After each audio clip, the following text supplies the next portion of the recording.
welcome to our channel RPIIT Academics. I am Hardeep Chaman, Assistant Professor in the Department of Applied Sciences.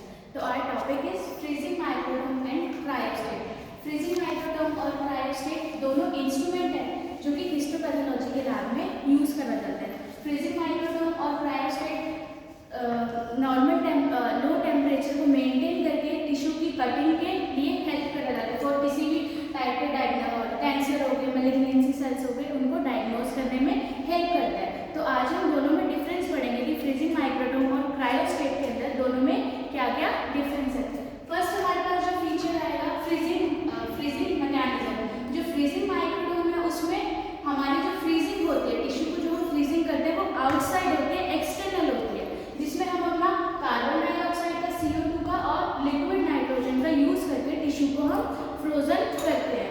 लेकिन जो cryostat है, cryostat के अंदर क्या inbuilt cooling chamber होता है, इनबिल्ट कूलिंग चैम्बर होता है, इनबिल्ट होता है क्रायोस्टेट के अंदर, जो कि ऑटोमेटिकली वर्क करता है, टिश्यू के अकॉर्डिंग टेम्परेचर को सेट को कर लेता है। सेकेंड हमारे पास है टेम्परेचर कंट्रोल। जैसे कि मैंने बताया जो फ्रीजिंग माइक्रोटोम है वो एक मैनुअल काम करता है, हमें खुद से ही उसको रन करना पड़ता है, वो फुल्ली ऑटोमेटिक नहीं है। इसमें जो टेम्परेचर है, जो मेंटेन होता है फ्रीजिंग माइक्रोटोम के अंदर, वो मैनुअली होता है, हमें खुद से उसको मैनुअली करना पड़ता है। नेक्स्ट हम क्रायोस्टेट पे आते हैं। जो क्रायोस्टेट है, क्रायोस्टेट एक फुल्ली ऑटोमेटिक चैम्बर है। जो टेम्परेचर होता है इसके अंदर जो मेंटेन होता है वो मशीन ऑटोमेटिकली ही रन करती है। देन उसके बाद हमारे पास आता है सेक्शन कटिंग मेथड। अब सेक्शन कटिंग में जो फ्रीजिंग माइक्रोटोम है वो एक ओपन चैम्बर होता है, ओपन चैम्बर के अंदर कटिंग होती है।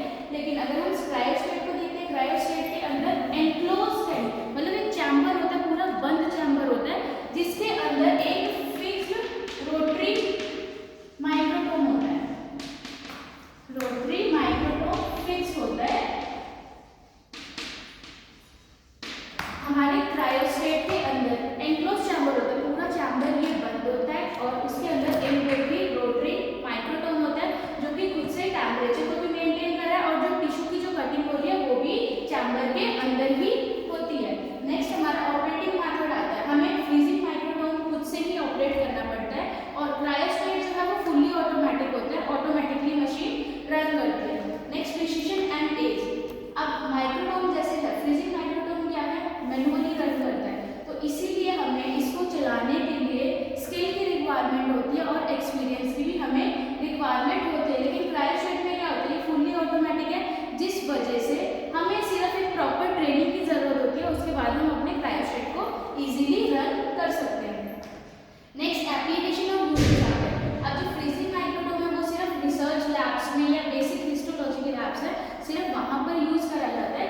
लेकिन जो क्रायोस्टेट है, क्रायोस्टेट को हम मेडिकल डायग्नोसिस पर्पस के लिए यूज कर सकते हैं, इंट्रा ऑपरेटेड पैथोलॉजी के लिए यूज करते हैं। फॉर एग्जांपल जैसे कोई भी हमारे पास पेशेंट आता है, उसकी सर्जरी हुई है, सर्जरी होने के बाद डॉक्टर कहते हैं हमें 1 आवर से लेके 1 आवर तक हमें रिपोर्ट चाहिए, तो उस टाइम पे जो क्रायोस्टेट है, क्रायोस्टेट का यूज करा जाता है, क्योंकि क्रायोस्टेट जो है वो कम टाइम लेके जल्दी से किसी भी टाइप के मैलिग्नेंसी सेल को, कैंसर सेल को डायग्नोज कर सकते हैं। लेकिन अगर फ्रीजिंग माइक्रोटोम में देखा जाए, फ्रीजिंग माइक्रोटोम में क्रायोस्टेट के अकॉर्डिंग ज़्यादा टाइम लगता है,